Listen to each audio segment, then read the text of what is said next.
Liga agora.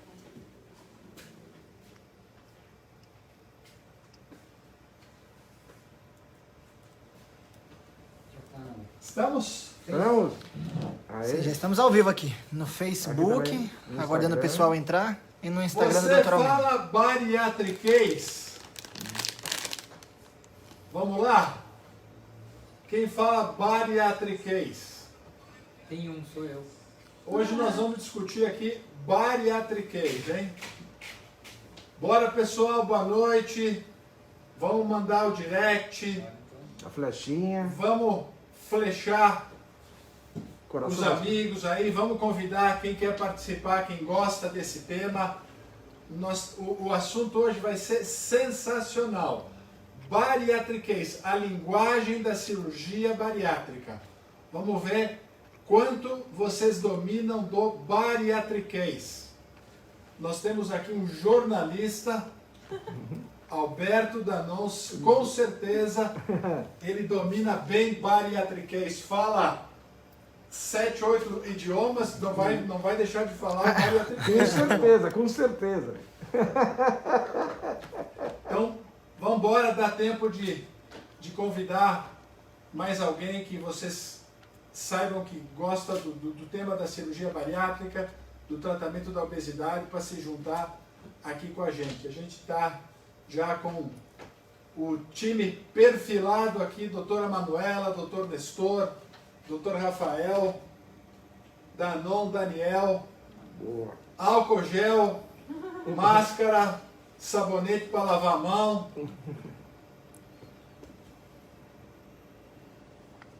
As maçãzinhas também? Isto aí. Aliás, qual é a simbologia da maçã, não? Enquanto o pessoal começa a chegar Você aí. pode lembrar Adão e Eva, pode lembrar Newton. Saúde. Por que a maçã Eu lembro de ela é associada e maçã. à saúde? Aliás, quem vem aqui na GOG com a gente vai comer essa É uma delícia. maçã, Eu adoro.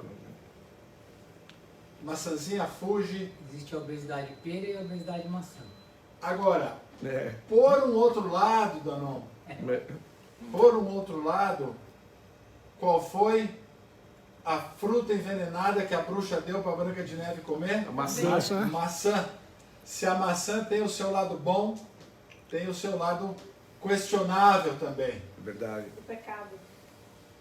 Aliás, da história do pecado, a cobra estava com dificuldade de convencer a Eva a comer a maçã.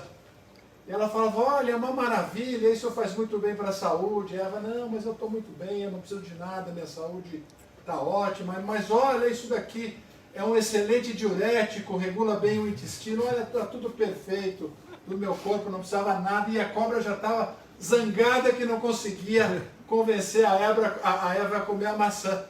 Aí, sabe o que ela fez, Danon? Ela falou assim, come, boba, emagrece. A Eva na hora pegou Por isso que ela... Tanto é que a Cabiazotto falou assim, quando como maçã, fico com um buraco no estômago. Agora, a maçã tem propriedades digestivas muito boas. O Gisdani falou que mata a fome. Ela dá uma boa amenizada no estômago. Mata a fome. Pessoal, vocês falam bariatriquez? Vamos lá então, olha aqui, ó. Muito bom.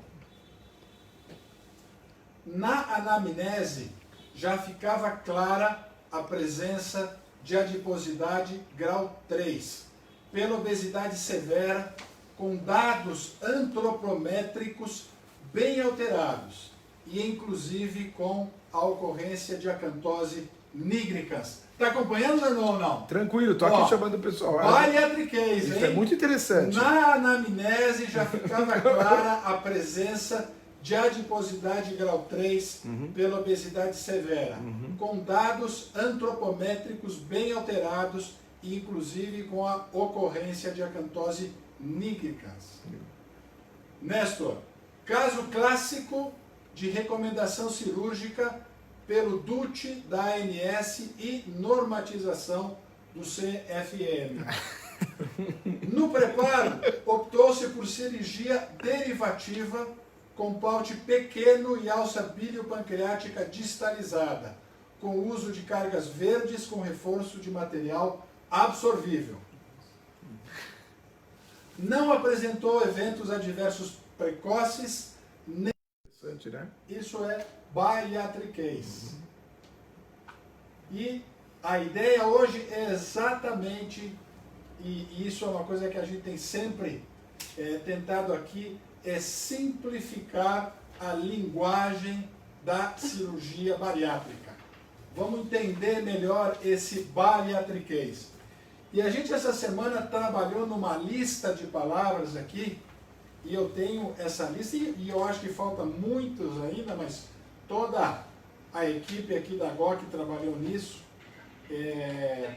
A Isabel, a Jarci, a Ju, a Ariane, a Sandra, a gente trabalhou em cima de dados, de palavras que são usadas e são meio difícil de difícil compreensão na cirurgia bariátrica. Então, vamos lá, olha aqui, ó. Acantose nigricans, aderência, alça alimentar, alça comum, anamnese, anastomose, anel, anemia, ANS, antropometria, apneia, asa, atelectasia, balão, banda bariátrica, barro biliar, binge, bioimpedância, braquioplastia, brida, bulimia, bypass, capela, catéter, cirurgia robótica, clexane, colicalciferol, comorbidade, contracepção, cruroplastia, DBP, densitometria, derivação, dermolipectomia, desabsorção, deslizamento, DEXA, disbiose, discopatia, dislipidemia, divertículo, Doppler, dreno, DS, dumping, duodenal switch, efeito platô, embolia, emese, erisipela, espirometria, esteatopatite, esteatose, estenose, esôfago remanescente, ferritina, fístula, fluoxetina, folato, gastroplastia, gosma, a baba do alien, grampeamento, grau de obesidade, Grazing, grelina, H. pylori, HDA, hematênese, hérnia de Petersen, hiperuricemia, hipoglicemia, hipoventilação, IG, índice glicêmico, imagem corporal, IMC, impactação, incentivador respiratório, intervenção, intolerância, laparotomia, leptina, libido, macronutrientes, mamoplastia, manga, meia antitrombo, melena, metabólica, microbiota, micronutriente, migração, mirena, multidisciplinar, nadir, oclusão, suboclusão, osteoartrose, parestesia, PCR, perícia, perioperatório, Petersen, PI, PM, PC e PA, pinça de energia, platô, aplicatura, polissonografia, polivitamínico, portal, paute, prebiótico, precoce, probiótico, prótese, protrusão discal, PTH, recidiva, reconstrução, RED, refluxo, reparadora, resolução, CFM, respiron, revisional, SARD, sarcopenia, cialorreia, simbiótico, sleeve, stapler, stent, sutura, tardio, TMB, topiramato, transferência, tricologia, trocáter, trombose, vesícula, videolaparoscópica, Voldine, Volvo, whey isolado, concentrado e hidrolisado. 150 palavras aqui. Vamos ver se a gente consegue. 150 nós não vamos ter tempo de discutir. Vamos começar com coisas mais práticas. Rafael, o que é paute? Olá, boa noite. Paute, se você ver as lives, a gente fala muito do paute, né? Paute é o estômago pequeno, né, que a gente faz, né? O paute do bypass, do sleeve, é o estômago pequeno que vai fazer, onde na qual vai ficar, a gente faz com grampeamento para deixar o tamanho pequenininho, é o que chamamos de um novo estômago, né, a gente chama, né? E é muito pequeno, onde o paciente vai, a nova onde vai comer, vai acumular pouca comida, então é o paute, é o novo estômago que a gente deixa no paciente. Tem algumas pessoas entrando na live agora, perguntando do que nós estamos falando hoje. Hoje nós estamos falando de bariatriquez, a linguagem da cirurgia bariátrica. Então vamos pegar aquelas palavras que são de difícil entendimento para tentar discutir com vocês uma maneira melhor de entender. Então eu li aqui 150 palavras que a gente tem na cirurgia bariátrica, que são palavras mais ou menos nessa categoria. Nós começamos por Paut.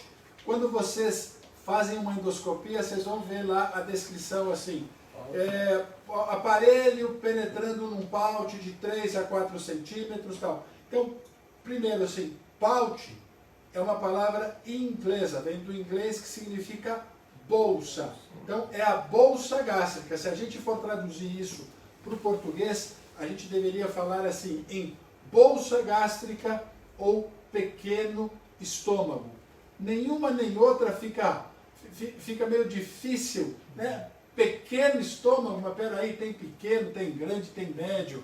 Como é que é? Bolsa gástrica, mas tem bolsa gástrica, bolsa intestinal. Então acabou, da mesma forma que a gente usa bypass, que a gente usa sleeve, se usa a palavra inglesa.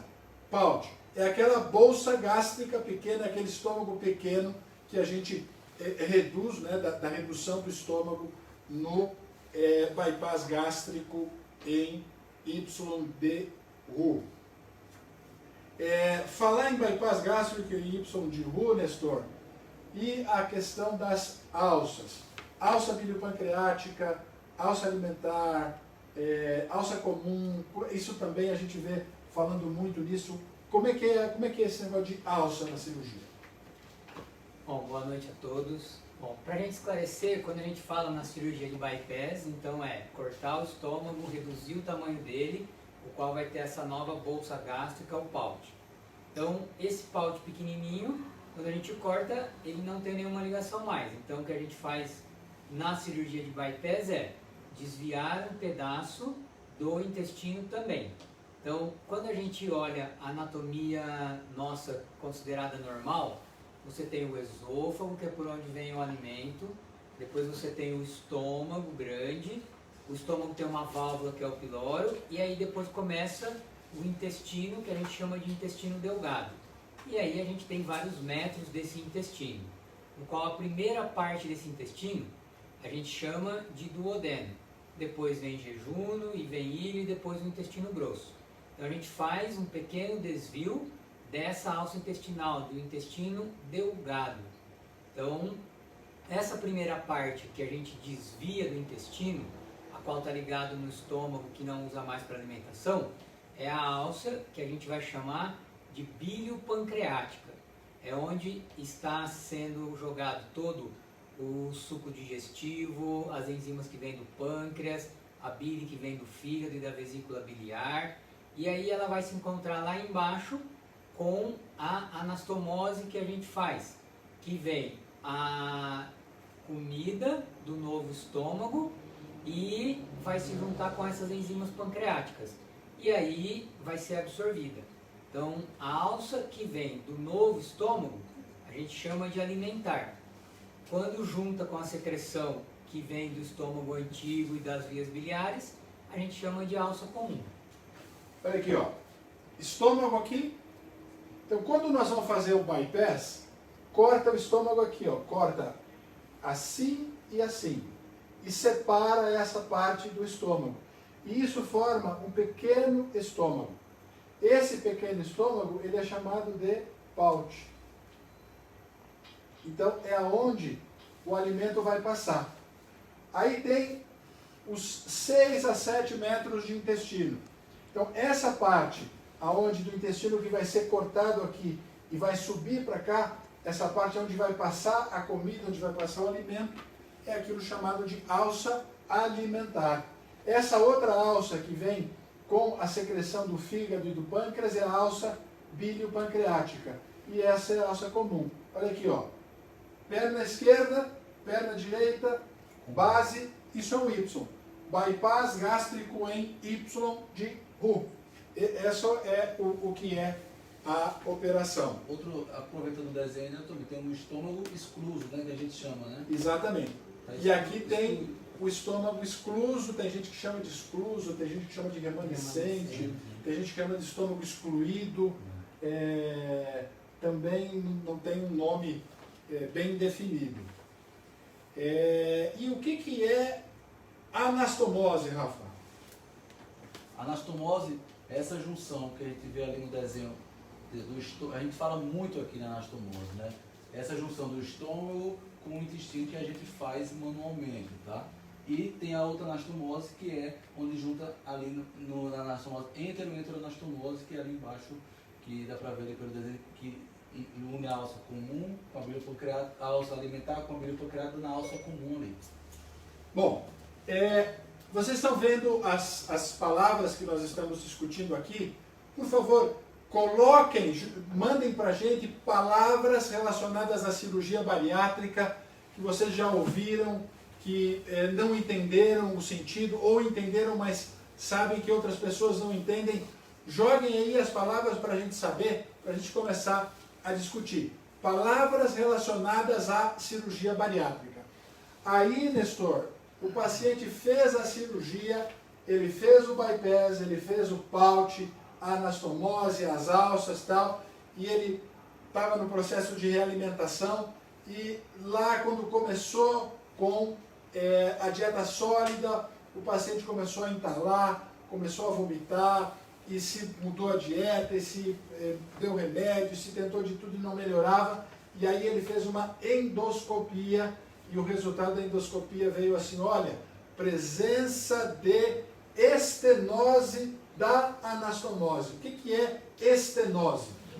Bom, então, essa passagem, né, do estômago pequeno, do PAUT, para o intestino, a gente chama de anastomose. Como a gente já falou, geralmente a gente deixa ela mais ou menos de 1 centímetro, mais ou menos do tamanho desse anel. Às vezes, por causa de uma cicatrização, alimentação errada do paciente, não tomar o protetor gástrico que a gente deixa, pode ocorrer um estreitamento dessa passagem. Quando há um estreitamento da passagem, é o que a gente chama de estenose. Então ela está mais estreita, ela está menor. E para alguns pacientes, isso se torna inviável a alimentação, progredir a dieta.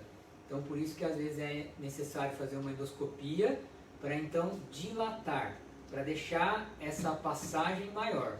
Então estenose significa que a passagem está estreita. E normalmente o que a gente busca é que essa anastomose tenha aí um calibre, uma passagem de pelo menos 12 a 15 milímetros. A gente sabe que abaixo de 10, abaixo de 1 centímetro, o paciente já vai ter dificuldade para comer. Abaixo de 8, já só vai passar coisas líquidas. Então, quanto mais estreito, quanto mais estenosado estiver, pior vai ser. Então, no começo, pode ser que com anti-inflamatório, medicação para diminuir o processo irritativo do estômago, mudança de alimentação, se consiga resolver. Mas existem alguns casos que não melhoram, que são, aí vem uma outra palavra, Rafael, que não está na minha lista, eu lembrei agora, que são refratários. O que é refratário? O refratário é o paciente que fica acontecendo várias vezes. O paciente melhora com o tratamento, mas quando o paciente vai começar uma dieta, tentar estender essa dieta, a gente vê que não tem melhora. E aí começa internando várias vezes, não tem melhora, e aí fica refratário. E aí a gente tenta já mudar o tratamento, que aí eu acho que o balão, ou a dilatação dessa anastomose seria o melhor. A gente tem uma sugestão da Gislaine ali, ó, de distorção de imagem após a cirurgia. O que é isso, Nestor? A cirurgia afeta a visão?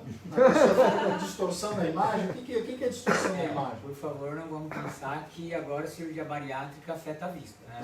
Então, o que acontece? Alguns pacientes, depois que eles perdem peso, já atingem o peso ideal, muitas vezes eles acabam não se enxergando uma pessoa no peso ideal, que já está magra. Então, por isso que o acompanhamento psicológico que a gente sempre orienta é importante. porque a nossa psicóloga ela vai ajudar uma aceitação da nova imagem. Eu acho que tem pacientes que não se enxergam já no peso ideal, tem alguns pacientes que não enxergam que eles estão bem do jeito que eles estão, alguns querem perder mais peso, outros querem talvez voltar a ganhar peso. Então por isso que no emagrecimento o acompanhamento psicológico é importante para não ter essa distorção da imagem. Eu acho que em relação à distorção da imagem, a última coisa que eu acho que eles conseguem visualizar é que eles estão magros. Eu falo muito para os pacientes, vejam fotos de antes, sempre, para você ver como você era. Porque assim, isso o que é que acontece? Um exemplo prático, os pacientes chegam numa loja e pedem, qual o seu número? Aí ele fala G. Aí a vendedora olha, mas não, você usa P. Então ele não consegue enxergar que ele já usa P. Ele acha que não. Até vai passar nos lugares que eles podem passar de frente, eles passam de lado. Ou não sentem em algumas cadeiras porque acham que não vão caber e já cabem. E outra coisa também que eu acho que não faz indiretamente é você... Porque o olho também, né? É o olho da pessoa. O olho da pessoa, é difícil enxergar tanto que ela emagreceu, quanto outra coisa eu acho importante também de visualizar é o prato dele. O prato, ele olha para o prato, ele termina enchendo o prato e ele não consegue comer aquilo tudo. Então isso também eu acho que termina sendo uma distorção. Ele tem que se acostumar, a gente fala até para usar talher de sobremesa, prato de sobremesa, para conseguir visualizar que ele consegue comer bem menos do que aquilo. A distorção de imagem, então, é uma alteração psicológica, e isso a psicóloga vai trabalhar depois da cirurgia, e em uma lista grande de coisas psicológicas que pode acontecer depois da cirurgia, essa é uma delas. Então isso reforça sempre aquilo que a gente vem falando, a necessidade do acompanhamento pós-operatório para que a pessoa possa ir se adequando psicologicamente ao emagrecimento que ela está tendo. Obrigado pela sugestão, Gislaine. Não é porque é uma perda da identidade da pessoa. Aqui uma paciente falou, até agora eu faço um prato totalmente sem noção, doutora. Esse negócio de Parar de comer com o olho. E até de comprar roupa, né? Quando falou esse exemplo, isso é muito comum, né? A pessoa vai e às vezes não compra roupa, acha que vai caber e vai ficar feio, sei lá, e aí não é isso, né? Fica com algum pensamento antigo ainda, né? Comum. Doutora Manuela, o que é antropometria? Antropometria é a medida do corpo, a medida geral, a medida da cintura, a medida do quadril. Então a antropometria é bom até para fazer no pré e pós-operatório. A nossa nutricionista sempre faz de rotina a antropometria. E aí para você ir vendo a perda das medidas, a gente também não só faz, ela faz também com fita métrica, essas coisas, como também a gente faz através também da bioimpedância. Então, a antropometria é a avaliação que a nutricionista faz antes da cirurgia para verificar aquela coisa de medida de cintura, relação de cintura quadril, prega cutânea, dados de bioimpedância. E que é exigido pelos convênios. A antropometria é exigida, por isso que ela só... Bom, nós estamos indo por ordem alfabética. Rafa, atelectasia. Vamos lá, a atelectasia... Você já teve paciente que teve atelectasia? Já teve. É no Insta? Vai lá. São pacientes, isso pode acontecer, por isso que a atelectasia a gente pode acontecer logo depois da cirurgia, mas a gente sempre conversa bem com os pacientes para fazer o respiron, né? Que é uma forma de fazer uma fisioterapia respiratória para evitar a atelectasia.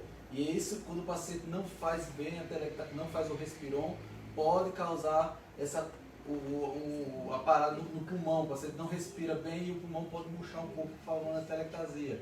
Isso a gente vê, o paciente apresenta febre, nesses casos do pós-operatório, uma dor aqui quando vai respirar. Então, por isso que a fisioterapia respiratória, logo depois da cirurgia, é muito indicada e muito importante. Os pacientes da gente passam com a fisio, que é a Juliana, e ela explica bem isso aí para evitar esse processo. A gente quando vê uma informação dessa, como a gente tem aqui da Laura Costa, que ela está colocando a informação de que a filha fez o procedimento do balão e em 2 dias ela morreu. Procedimento simples, né? Porque teoricamente o procedimento do balão é tido como o mais simples de todos os procedimentos bariátricos, inclusive isso faz, já eu acho que 2 anos, houve até um levantamento mundial e o número de mortes relacionadas ao balão em todo o mundo era menos de 20. A gente sempre lamenta isso, preciso entender o que acontece com cada caso, de verdade é difícil entender que alguém possa morrer na colocação de um balão, porque isso é um procedimento bastante simples e não deveria correr o risco disso. Na verdade, até uma das razões pelas quais as pessoas escolhem balão é porque querem fazer um procedimento que não tenha risco. Então a gente realmente não entendeu. Se você, Laura, quiser colocar aí depois a razão para isso, o que aconteceu, até para a gente poder entender, porque de verdade não é nada frequente, ou eu nunca vi isso acontecer. Então vamos tentar entender o que pode ter acontecido. Muita gente tem medo de fazer a cirurgia, né? E pensa em colocar o balão, né? De verdade, a única coisa que eu posso imaginar é que começou a ter algum problema, alguma dor de estômago, e porque às vezes a presença do balão pode irritar muito o estômago e causar muito vômito. Isso não foi tratado adequadamente, e aí por vomitar muito pode ter broncoaspirado ou até mesmo causado uma lesão do estômago de tanto vomitar. Quer dizer, talvez a intervenção tenha sido, a retirada do balão tivesse que sido programada. Vocês viram agora o que aconteceu com a Jojo Todinho, que colocou um balão e tirou, acho que 14 ou 20 dias depois, porque ela estava intolerante, vomitava muito, não conseguia se alimentar e se acabou optando pela retirada. Então, não entendo aqui exatamente o que aconteceu. Vamos ver a dúvida aqui, o que a Aline está colocando. Boa noite, doutor, eu operei faz 1 ano e agora estou sentindo muita dor no estômago após comer, e é uma dor muito forte. Fiz uma endoscopia e não tem nada. O que pode ser? Como nós vamos ajudar ela aí, hein, Nestor? A primeira coisa que tem que pensar é como ela come, né? A forma de Então comer. a primeira coisa que eu aconselharia você. Será que você mastiga bem o alimento? Então comece a prestar bastante atenção se você está mastigando o alimento. Velocidade que você está comendo. Será que você está comendo muito rápido? Aí essa comida, sem triturar, sem mastigação e muito veloz a sua alimentação, pode te provocar dor. Então seria uma das primeiras coisas que eu pensaria, avaliar como é a sua alimentação. Às vezes come mal e às vezes toma leite durante a refeição também, né? Isso dilata bem, isso causa dor. Ou então até o volume, né? Às vezes come mais do que cabe no estômago, força um pouco e aí começa a comida para o esôfago também, pode até causar dor também. Que doença causa dor de estômago? Então, será que é dor de estômago? Então, mas se for dor de estômago, que doença causa dor de estômago? Úlcera. Gastrite, úlcera, estenose. Até refluxo causa basicamente de estômago, úlcera e gastrite. Aí depois tem refluxo, aí depois tem dor, que pode ser dor duodenal, referida como estômago. Agora, ela está dizendo que ela tem uma endoscopia normal. Então, se não tem nenhuma lesão, é porque é uma dor funcional, é o que a gente chama. O que está causando a dor é a função. A função pode estar sendo machucada por comer demais, por comer rápido demais, por comer e tomar líquido em cima da refeição, por uma dieta inadequada, alimento muito condimentado, alimento muito ácido. Então tem que rever tudo isso daí. Mas eu apostaria, e isso é uma das coisas que sempre me preocupa, é aquele paciente que ele vem e fala assim, doutor, eu como e dói. A dor é de dilatação do estômago, está forçando muito a parede do estômago e está rompendo fibra da parede muscular do estômago, por isso que está doendo. E faz uma endoscopia e não aparece nada. Porque não tem gastrite, não tem úlcera. É uma coisa mais funcional. Tem que tomar mais cuidado aí. Você terminou de explicar o que é a telectasia? Então, ele parou aí por causa desse que estava falando. Então, é como se fosse um colapso total ou parcial de uma parte do pulmão, né? Para o paciente não fazer bem uma fisioterapia respiratória, logo no pós-operatório do paciente, e isso pode causar um colapso como se tivesse murchado uma parte do pulmão, tá? E aí isso pode causar bastante febre, dor e dificuldade de respirar no paciente. Tem aqui uma perguntinha para o Nestor, que é o seguinte. Doutor Nestor, operei na Leia Pires. Operei com você, Ela tá comendo rápido mesmo. né? Não gostava de doce, agora na TPM como igual uma doida. Pode mudar esse gosto? Uma das coisas é avaliar como estão todas as suas vitaminas, seus hormônios, ver se alguma coisa explica isso, né?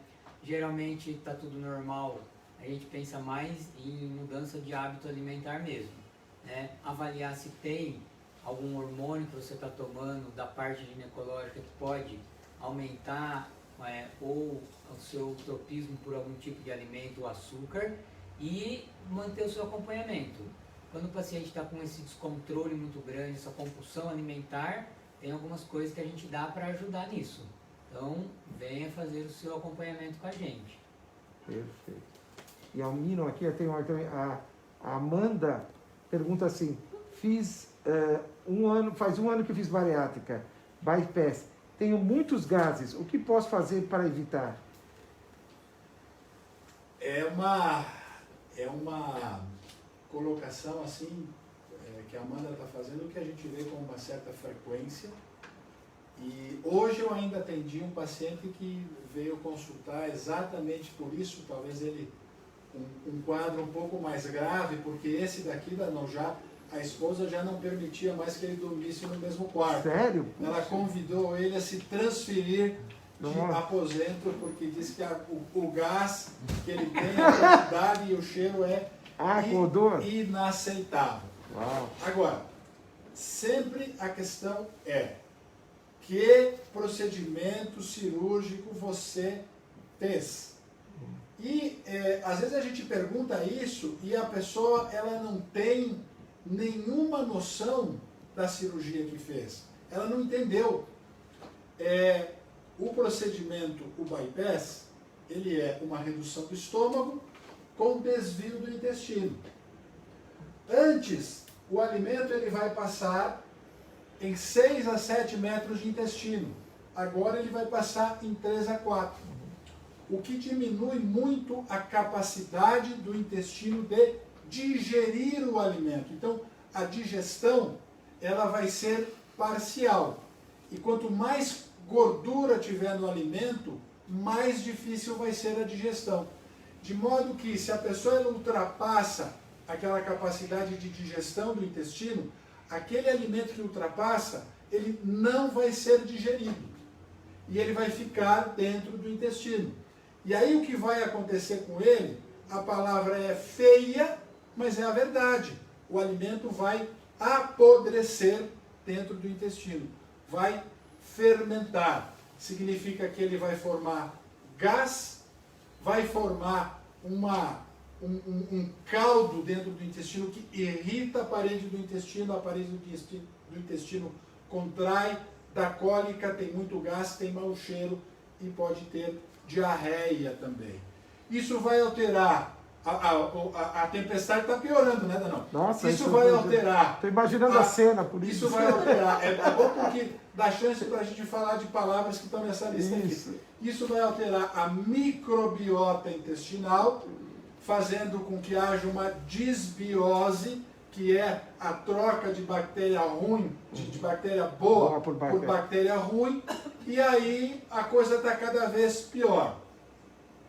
Aí eu sinto que os pacientes, depois que estão com essa disbiose, essa colite, essa enterite, eles vão ali e fazem um dia de dieta correta, e aí eles querem que, porque faz um dia de dieta já correta, volta tudo normal. tudo fique normal outra vez. Não vai. Vai levar 90 dias, 3, 4 meses para recuperar a flora intestinal. Então, o melhor é não deixar isto acontecer. Como isso pode ser tratado? A gente pode dar enzimas intestinais, remédio para diminuir a formação de gases, antibiótico, mas tudo vai voltar de novo para a questão da alimentação. Então, pessoal, a mensagem é a seguinte: se vai fazer uma cirurgia bariátrica, esteja preparado para adaptar a vida, para fazer as modificações nos hábitos de vida que são necessários para conviver bem com a cirurgia bariátrica. Porque isso daí nada mais é a cirurgia bariátrica avisando assim, ó, você comeu errado, você comeu muita gordura, não faça mais isso, porque se você continuar fazendo, você vai engordar tudo de novo lá na frente. Não tem sentido. Então, a questão é por aí.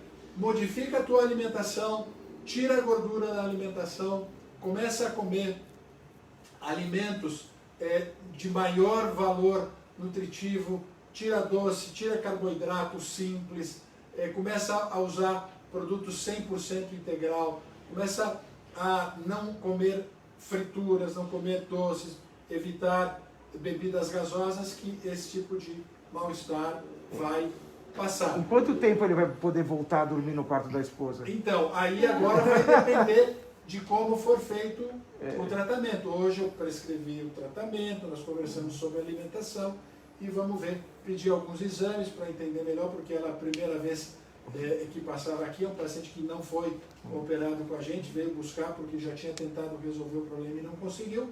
Então agora vamos trabalhar em cima disso para resolver. Joia. Bom, a Simone está passando uma situação ali que eu fico imaginando sempre. Sou do Rio de Janeiro, minha cirurgia está marcada para o dia 27/5, tenho muita ansiedade. Então, eu estou me colocando no teu lugar, Simone, imaginando a ansiedade e às vezes o tempo passa tão rápido, mas nessa situação ele vai passar mais devagar.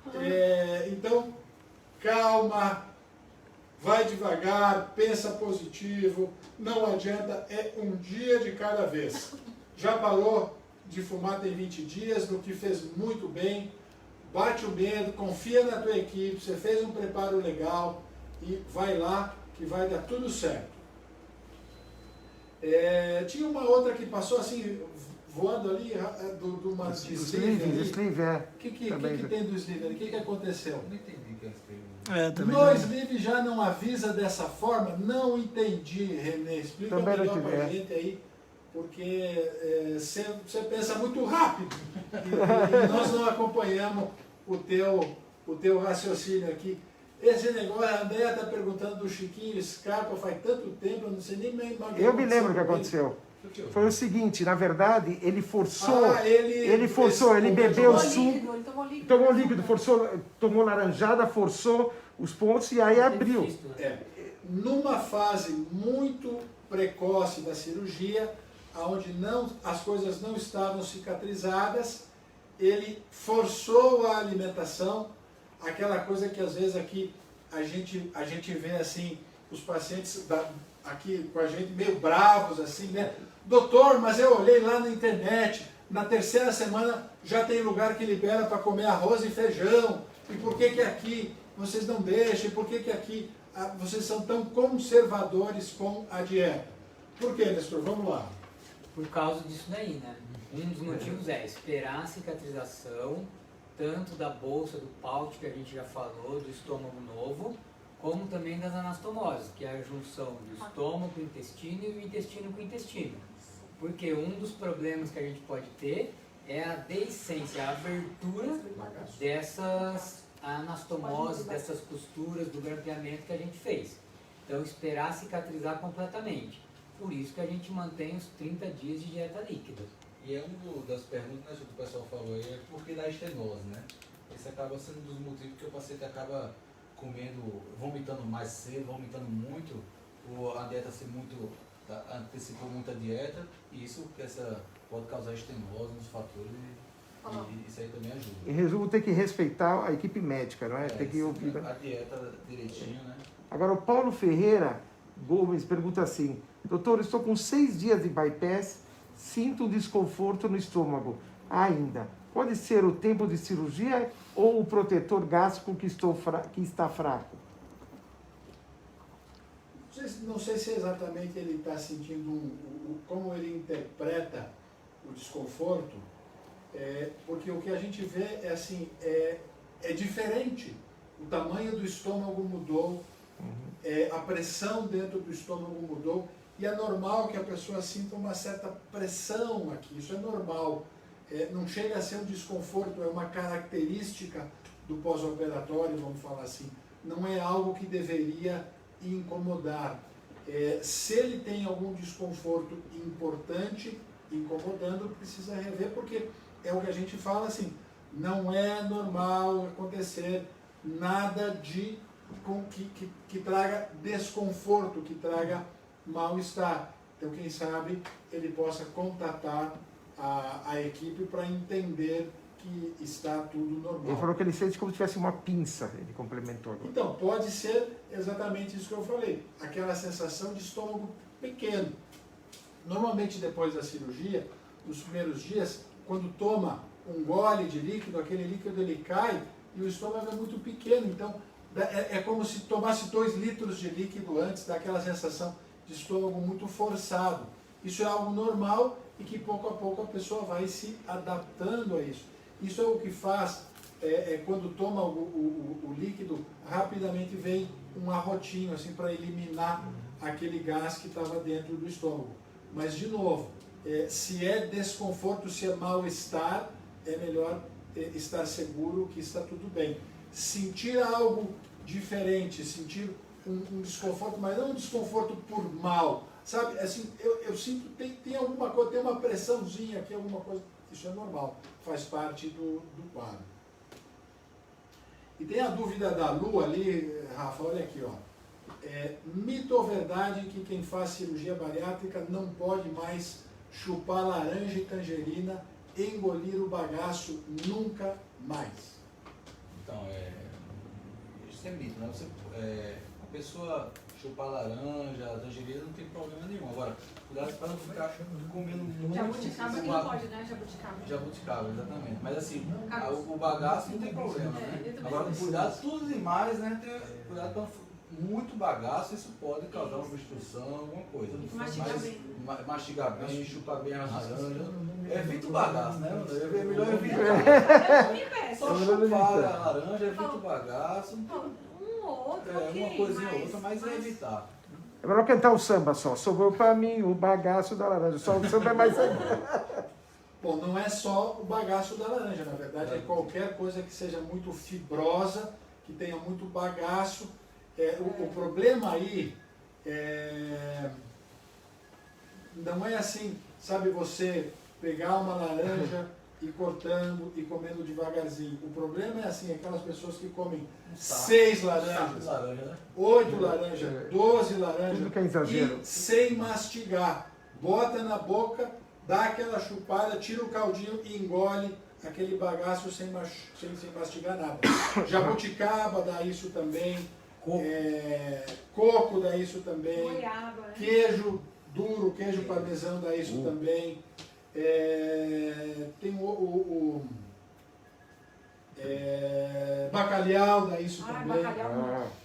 Agora tudo isso é em excesso, né? Milho, né? Exatamente. Milho também. Outra coisa que pode dar isso no excesso é melancia, também dá isso por causa daquela fibra quando você chupa o caldo e fica só aquele bagaço. Então o ideal não é chupar todo o caldo e ficar aquele bagaço e engolir. É ir tomando o caldinho junto com o bagaço bem mastigadinho. Mas muito devagar, e não é 6 laranjas, 8 laranjas de uma vez, porque aí pode dar. Isso chama bezoar. O entupimento do intestino, que pode dar em qualquer um, isso não é só em quem faz cirurgia bariátrica. Bezoar é o entupimento do intestino por quem come muita fibra. Como o intestino da cirurgia bariátrica ele tem as 2 anastomoses aqui, isso sim pode facilitar com que haja esse entupimento. Bezoar. Fazia tempo que eu não ouvia essa palavra.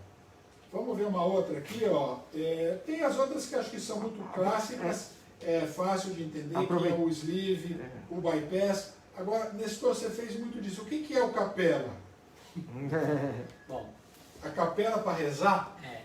Antigamente, quando a gente fazia bastante cirurgia convencional, aberta, né, então a gente chamava de técnica de FOB capela, que é o nome dos dois cirurgiões que preconizaram esse tipo de cirurgia, que significa o quê? Estômago pequenininho, um pouco maior do que a gente realiza hoje, tá? Com a anastomose também, a junção do estômago com o intestino. E aí no meio do estômago se colocava um anel de silicone, para tentar impedir o esvaziamento rápido desse estômago. Então esse é o que a gente chama de técnica de capela.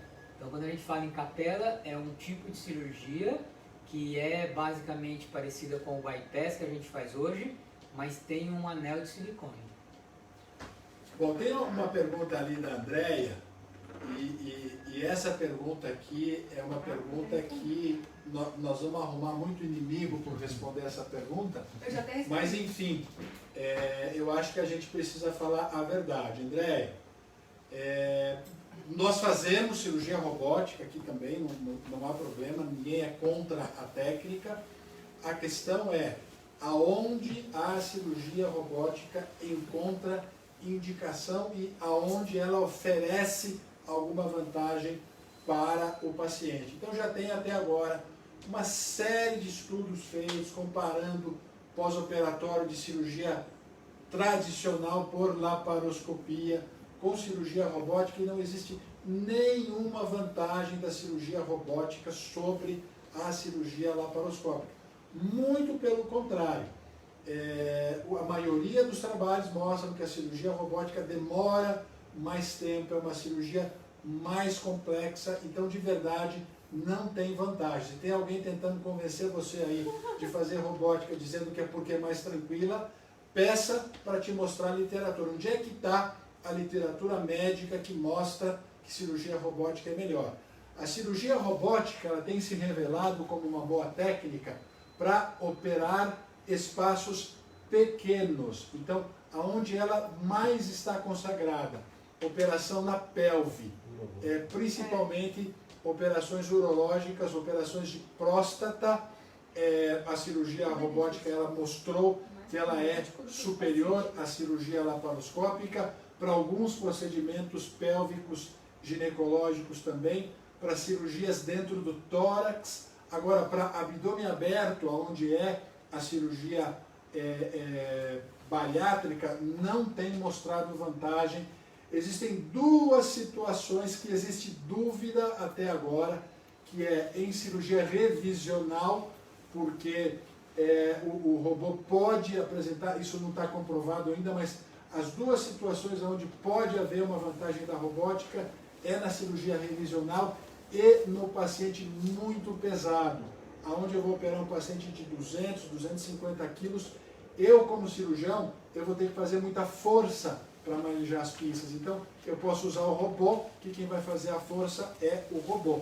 Agora, para cirurgias normais, tradicionais, de verdade, não está comprovado nenhuma vantagem da cirurgia robótica, tanto é que a cirurgia robótica, você pensa que é alguma coisa nova, mas a cirurgia robótica já tem mais de 20 anos e a coisa não emplaca da maneira como tinha. Aonde tem vantagem, ela emplacou muito bem, que é na prostatectomia. Hoje não existe dúvida. Agora, na cirurgia robótica laparoscópica, ela ainda não conseguiu provar o seu devido valor de que seja superior. Ela não é inferior também, mas ela não é superior. O procedimento é o mesmo.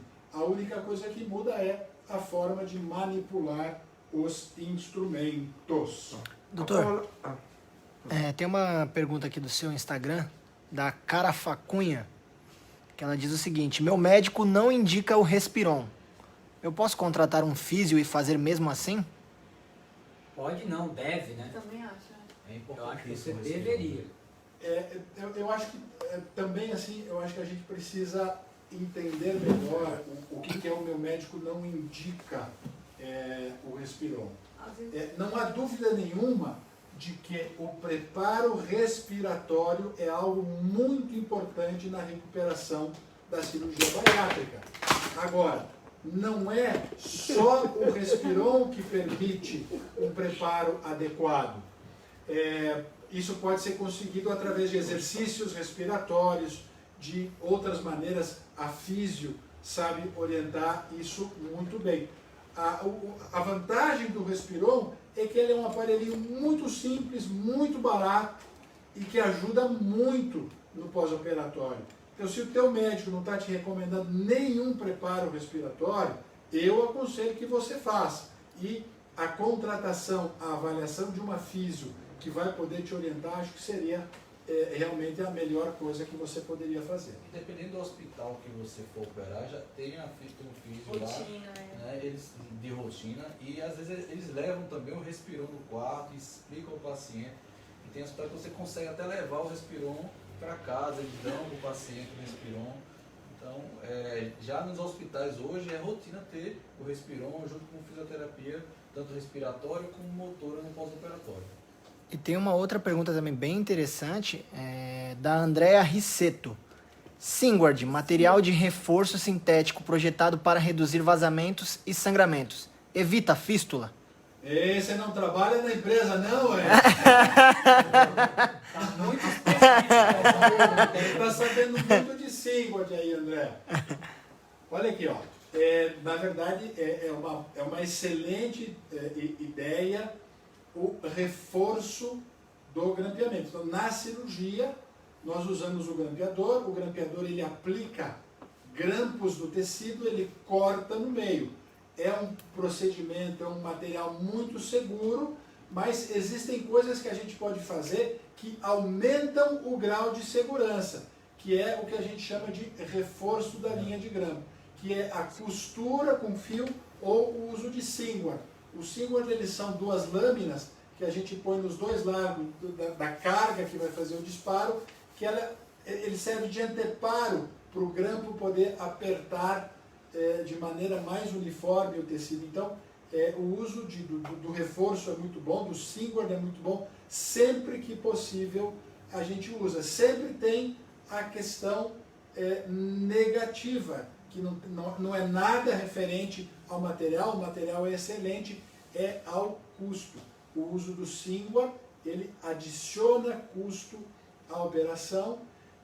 Muitos planos de saúde não cobrem o Singward, mas é uma excelente ideia. Eu, se pudesse usar sempre Singward, usaria sempre Singward.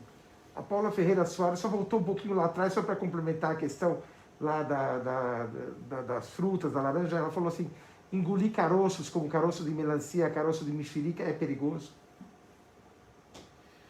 Melancia e mexerica é meio perigoso, vai depender da quantidade que ela vai comer e se ela mastiga ou não a semente. Eu acho que não deveria, para não correr risco, porque 1 ou 2 não vai fazer diferença, mas 12 sementes de melancia, 12 sementes de laranja, de mexerica, o que for, isso, dependendo de como ela entre no intestino, dependendo de quanta fibra tenha junto, pode gerar algum tipo de distorção. Ali também, aí eu não sei se é a Simone que falava do Respiron antes. É outra. Ela fala nem Respiron e nem meia. Uau! Já estou ficando com medo, Simone. Porque, assim, o uso da meia não há dúvida nenhuma, a não ser também que o teu médico use lá, pode ser feito na hora da cirurgia, se enfaixar a perna com umas faixas especiais, mas a meia é uma coisa muito mais simples e que você pode manter o uso depois. A Simone, ela comentou que falta um mês ainda para a cirurgia dela, não sei se ainda vão orientar ela. Pode ser, pode ser exatamente isso, que mais adiante você receba uma orientação mais específica, porque às vezes é naquela consulta de uma semana antes da cirurgia, a última consulta para fazer a revisão final, que vão te sugerir. Eu custo crer que hoje algum serviço de cirurgia bariátrica não vai recomendar o uso de medidas antitromboembólicas como a meia, por exemplo. Eu já vi não usar Respiron, depende do grupo, mas meia nunca vi. Todos os grupos, acho que eu vejo, usam meia. Né? Vamos aproveitar a dúvida da Silvia ali, para a gente discutir um outro dos termos que a gente tem aqui para ver, que é, Nestor, o barro biliar. Vou fazer bypass e retirar a vesícula. A recuperação é mais dolorosa? O que é o barro biliar? Bom, então vamos responder a Silvia também. Silvia, claro que depende da sua equipe cirúrgica, né? Quando você vai fazer a retirada da vesícula junto com a cirurgia bariátrica, o procedimento vai se estender um pouquinho, mas em teoria você não vai ter uma diferença na recuperação ou na dor. Eu acho que isso vai ser igual para você, tá? Falando na parte do barro biliar, hoje a gente tem alguns pacientes que, por não tomar muito líquido, por ter uma perda de peso muito rápido, que não tinham nenhum problema na parte da vesícula biliar, eles podem começar a ter essa bile que fica armazenado dentro da vesícula, começar a ficar mais espessa, mais grossa. Quando isso acontece, a gente vai pedindo ultrassom no pós-operatório para acompanhamento e a gente vê algo mais denso na ultrassonografia. Isso é o que a gente chama de barro biliar. Então, quando a gente percebe isso, tá, num paciente pós-cirurgia, a gente pode tentar um tratamento ainda clínico, tem algumas medicações que a gente pode tentar fazer com que se dissolva esse barro biliar. É um medicamento que não tem uma eficácia de 100%, mas que pode ajudar com o aumento da quantidade de ingestão de líquidos, tá? Então pode ser que melhore. Pode ser que também, mesmo quando melhora, esse barro biliar volte a se formar dentro da vesícula. Então, em muitos casos, dependendo da sintomatologia que esse barro biliar pode causar nos pacientes, então a gente já pensa em uma retirada da vesícula também. A gente está vendo aí que tem alguns pacientes que eles realmente não fazem a cirurgia não usam nem meia e nem o Respiron, né? É difícil, de verdade, eu custo a entender e acreditar que normas tão simples de boa prática a gente tem hoje. É algo que a gente discute muito, que é como melhorar o padrão de segurança das operações. E uma das coisas é a prevenção da trombose e da embolia. E na prevenção da trombose e da embolia entra uso de meias antitrombóticas, uso da farmacoterapia, que é aquela injeçãozinha que a gente faz, e a deambulação precoce. Então, de verdade, os colegas que estão fazendo isso não estão seguindo determinações importantes. A gente hoje, quando vai começar uma cirurgia em qualquer hospital de bom padrão, uma das normas da circulante de sala no checklist que faz ela perguntar: doutor, o paciente está usando medidas de prevenção de tromboembolia? Que a gente fala, sim, meia, e ainda falta a bota compressora que pode ser usada durante a operação. Então isso também é uma outra coisa, pessoal. Às vezes o médico ele não usa meia, mas ele usa a bota compressiva durante a cirurgia, que pode ser usado uma ou outra. A gente prefere usar sempre tudo. Geralmente a meia e a bota. E essa meia a gente sempre orienta a usar por 15 dias, pode ser usada de 10 a 15 dias, entendeu? Depende do grupo, mas a meia não é só para a cirurgia, também é para o pós-operatório, junto com essas medidas. Profilaxia de trombose, né? Exatamente. Junto com medicação, com deambulação, tudo para evitar trombose, porque o risco de trombose nesses primeiros 10 dias. Você sabe que eu recebo ligação de São Luís todo dia. Vocês vão usar Clexane em casa por quantos dias? Vocês usaram meia elástica no paciente? Aí o sírio-libanês, eu vou prescrever, ele aparece. Você tem que fazer a profilaxia de trombose, você tem que anotar. Enquanto você não anotar, você não consegue prescrever o resto. Hoje, em padrão de acreditação internacional, quando uma equipe vem para verificar o padrão do hospital, a primeira coisa que ela olha é a questão da prevenção de trombose. Isso é norma internacional. Então, não há dúvida nenhuma que isso faz parte do preparo pré-operatório, da mesma forma que a perda de peso é importante, o preparo respiratório é importante, a prática de atividade física, a caminhada que seja regular é importante também. Então tem que tomar muito cuidado. Deixa eu ver o que a Silvia está falando ali, ó. A Silvia, eu acho que ela é brasileira ou é portuguesa. Ela já, se é brasileira, já está falando como portuguesa. Cá em Portugal, só põe meia na cirurgia, depois tira logo. Caminha bastante. Normalmente depois que caminha já diminui a necessidade. Mas enquanto a pessoa está acamada, é muito importante. Ó, a Ana fala ali, usei Clexane 5 dias após a cirurgia, mas meia e Respiron não usei. Nós usamos Tem que fazer aquele exame de dedímero ou não? Não. Não. Só se tiver alguma suspeita. Dímero D só se pede quando existe uma suspeita de algum fenômeno vascular, trombose ocorrendo, mas assim de rotina não se perde não. Vamos lá, outra coisa aqui, Rafa, efeito platô. Todo mundo fala aí do tal do efeito platô. Só uma coisa antes, Rafa, outro dia eu estava vendo uma coisa na internet e eu vi que uma paciente estava perguntando, escuta, a minha prima operou e ela quer dar a meia para mim, posso usar a meia da minha prima? Quando você põe a meia, primeiro ela tem um tamanho, e segundo ela toma a forma da tua perna, e ela perde a capacidade de compressão. Então, a meia, ela não é transferível, não dá para você herdar a meia de ninguém, porque o efeito não vai ser o mesmo. Efeito platô, que é uma dúvida que todo mundo tem. A Silvia, ela está falando ali, ela tem, de Portugal. Tem direito a falar cá em Portugal, porque ela é portuguesa mesmo. Tem muito paciente que até na live paciente estava falando que, doutor, eu estou com 4 meses operado, já não estou perdendo muito peso, será que eu já cheguei no meu efeito platô, né? Isso não acontece, né? Isso não é tão cedo assim, né?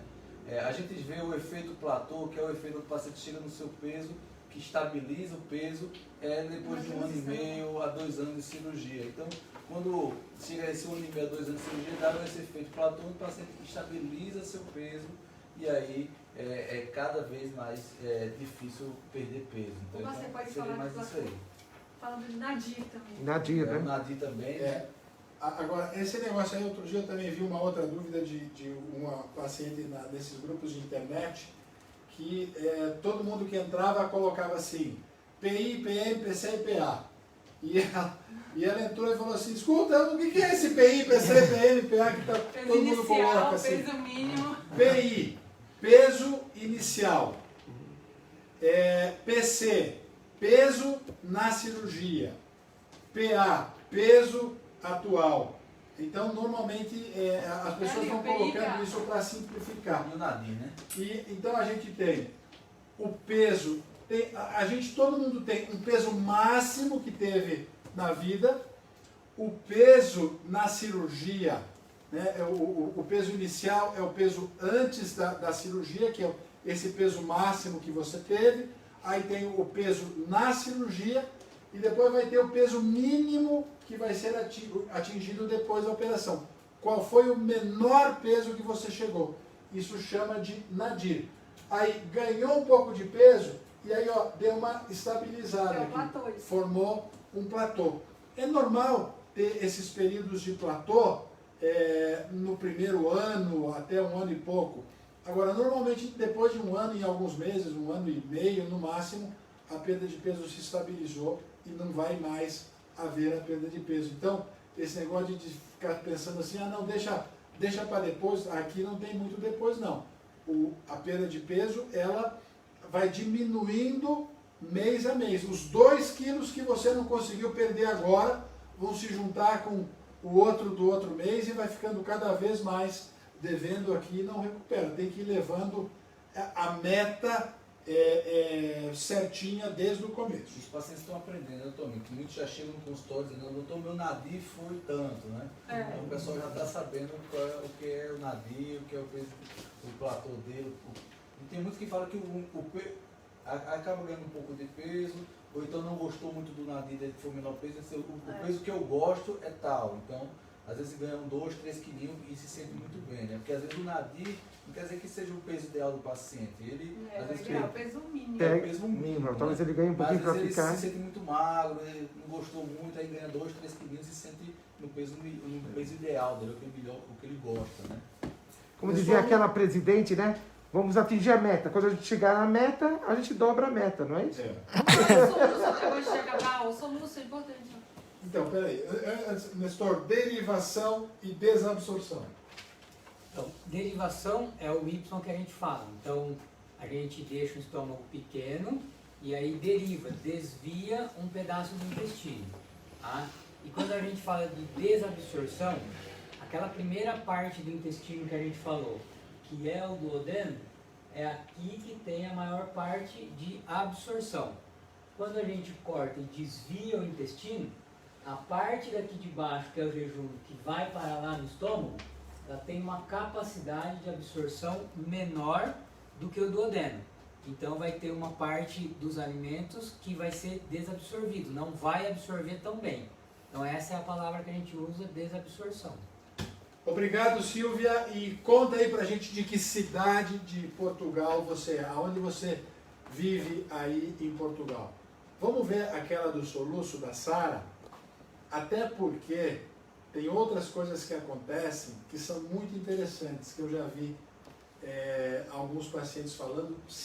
O número é pequeno, mas eu já vi. Então é tudo a mesma coisa. Tem o soluço. Você já teve paciente que falou assim para você que quando come, espirra? Sim, já. Escorre o nariz. Que quando come, corre o nariz? Por que acontece isso? Eu já ouvi falar também. Na verdade, isso são todos reflexos associados a uma distensão muito rápida do estômago. Isso são pessoas que estão comendo muito rápido e comendo demais. Às vezes a pessoa não entende, mas doutor, eu não estou comendo demais, o meu prato aqui, eu como 250, 300 gramas, mas o teu estômago é menor que isso. Às vezes pela tua avaliação não é muito, mas se você está tendo soluço, o teu estômago está achando que é muito. E tem que escutar o estômago. Então, para quem tem aquele desconforto, a dor que foi falada antes, o soluço, para quem come e espirra, para quem come e escorre o nariz, esses são sinais de que ou o volume está muito grande, ou a velocidade com que come está muito grande também. Mas o que tem a ver o nariz com... São pessoas, Zanon, que têm uma inervação, porque o nervo que vem para aqui é o mesmo, o nervo desce. O nervo ele vem acompanhando o esôfago e ele vai até o estômago. Então, os nervos se comunicam. E aí, é a mesma coisa, isso a gente chama de dor referida. Quando a gente faz a correção da hérnia de hiato, dá ponto aqui, mas o paciente sente dor no ombro aqui. Uau. Porque o nervo que inerva a região da hérnia de hiato é o mesmo que inerva o ombro. Então, tem pessoas que têm uma conexão neurológica, os nervos ele tem alguma distorção e que uma irritação no estômago se comunica com a parte de sensibilidade da cavidade nasal e sente isso daí também. Doutor, só antes da gente encerrar, tem bastantes comentários aqui no seu Instagram perguntando como foi a cirurgia do Edu Koff, de bastantes seguidores e pessoas que são fãs do trabalho dele. Do gamer? Do gamer. Bom, pessoal, olha aqui, ó. Eu conheci o Edu já faz mais ou menos um mês que a gente vem trabalhando o preparo da cirurgia dele. Ele é um gamer, um youtuber muito conhecido aqui no Brasil, tem mais de 3 milhões de seguidores no Instagram, tem 40 milhões de seguidores no YouTube. E então nós operamos ele anteontem, ele ficou internado 24 horas, ontem à noite eu dei alta para ele está ótimo, tá meio crazy, porque eu vi ali, ele saiu, ontem eu dei alta para ele, 2 horas da manhã ele estava caminhando no Itaim e ainda mostrando a meia. Eu falei, Edu, vai para casa porque vão te assaltar e roubar essa meia. Mas ele falou, não, doutor, aqui onde eu estou eu sei que é muito seguro e está tudo bem. Bom, vocês sabem que ele tem uma indicação clássica para cirurgia, ele apresenta obesidade severa, bastante excesso de peso, isso compromete a qualidade de vida e começa a gerar problemas de saúde, e a cirurgia foi recomendada para ele. Ele é muito amigo também de um outro grande amigo da gente, que eu vou mandar um abraço também, que é o Ana Maria Brog, um abraço para você também. E aí, ele conversando com o Brog acabou indicando ele para conversar comigo. E a cirurgia foi super boa, ele está super bem.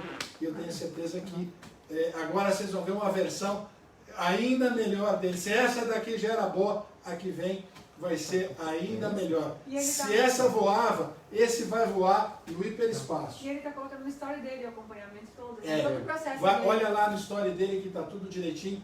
Amanhã ele vai colocar o filme de tudo no YouTube. Fica ligado aí que vai ter muita novidade, mas foi tudo excelente, ele está super bem. Seguindo agora os passos, a gente conversou bastante, é uma cirurgia que exige bastante modificação de estilo de alimentação e essas coisas, mas tenho certeza que ele vai dar conta, está indo super bem. Com quanto tempo nós estamos de live agora? Já estouramos. 1h10. 1h10. Dá pra 1h15, na verdade. Mais um pouquinho, olha lá, Nestor, tem ali, ó. Val Santos, super feliz, 2 meses de cirurgia, 16 quilos a menos, gratidão do doutor Nestor. O que você botou aí, Nestor, um turbo na cirurgia dela? Não, é a paciente boa, que faz tudo certinho, por isso tá tão bem assim. Aê! Ó, a Aline tá super nervosa, como sempre, tá aí sempre com a gente. Aline, grande Aline! Espero que a prova da OAB lá já esteja definida. Doutora Aline, a nossa advogada. E se você não passar, ninguém passa, porque você só fica estudando o dia inteiro. Ela é dedicada ali. E ela vai fazer a vesícula, né? Impressiona a menina, não.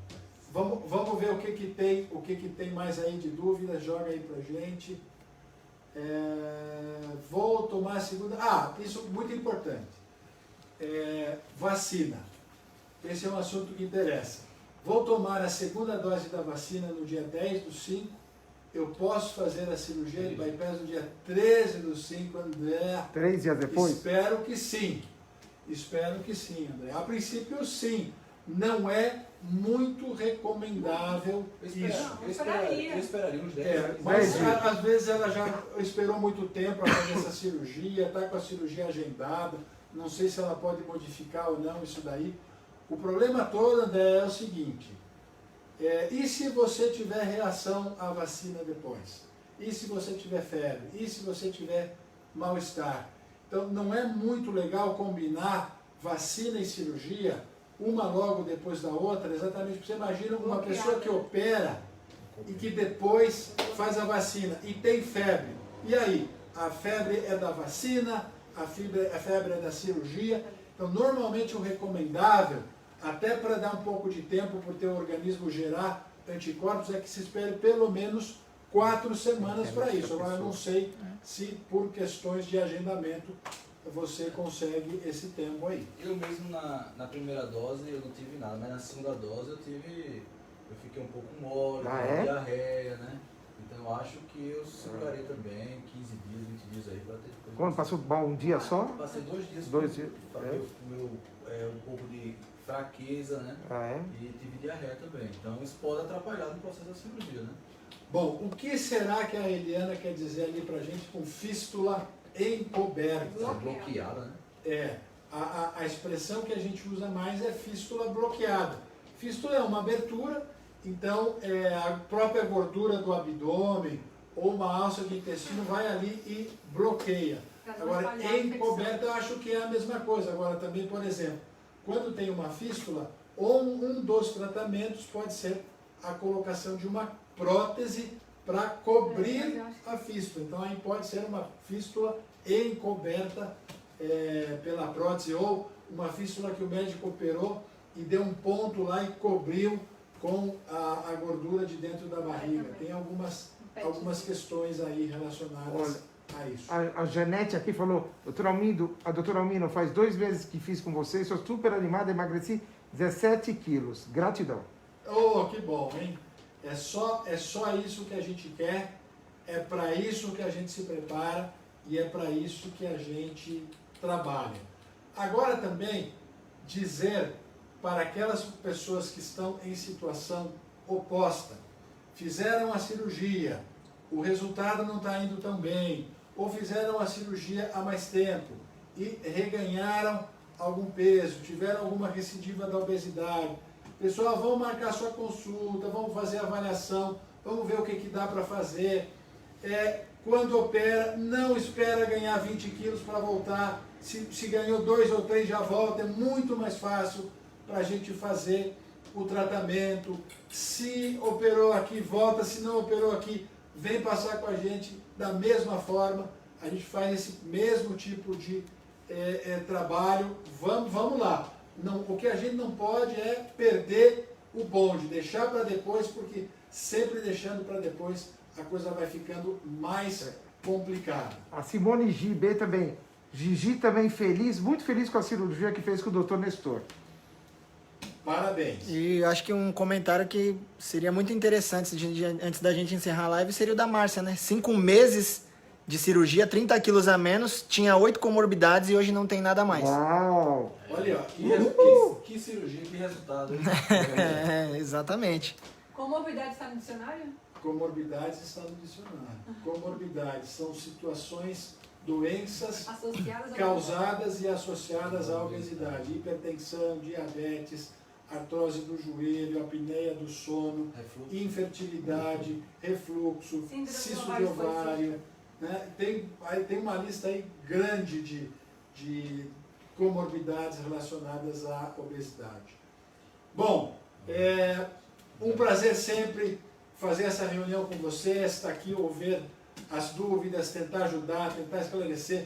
Marcelo passou comigo. Foi Marcelo ontem ou foi hoje? Foi hoje. Agora já estou até em dúvida se foi ontem ou foi hoje. Acho que foi ontem. 30 quilos em 3 meses. Que bênção, né, Marcelo? Que bênção que essa cirurgia é. Que transformação, que modificação para melhor que a cirurgia bariátrica pode trazer na vida de vocês. E isso me impressiona, às vezes eu ouvi de alguns pacientes que vão procurar outros médicos, mencionam que vão fazer a cirurgia e vê que o outro médico, um profissional da área da saúde que deveria estar atualizado para oferecer o melhor do conhecimento dele, diz assim, mas você não deveria fazer essa cirurgia, mas isso daí é uma mutilação, mas isso daí é uma agressão, isso é muito invasivo. Não. Agressão, mutilação, invasivo é ter 120 quilos, é ter diabetes, é ter hipertensão, é ter 8 comorbidades, como a Márcia coloca ali pra gente. Posso dar uma dica só para o pessoal? Como jornalista eu falo o seguinte, em vez de perder, o pessoal elimina para nunca mais voltar. Eliminar. Mas, Danilo, eu vou falar para você que pra gente dá tudo no mesmo, entendeu? Eu acho que é muito mais o sentido, assim, de positivismo, né? Eliminei, aí mandei embora, mandei tudo pro Daniel. Magreza dele, Mas se mandar aqui fica. Daniel, aí que tá. Boa noite a todos, excelente jantar, excelente noite, excelente restante de semana, que todo mundo seja abençoado, até semana que vem, nesse mesmo no bate horário, nesse mesmo GOC horário, nesse mesmo GOC canal, vamos estar aqui. Estamos aí, o Dr. Almino relembrando o Chaves aí da nossa infância. É isso aí. Boa noite, pessoal. Até quarta-feira que vem.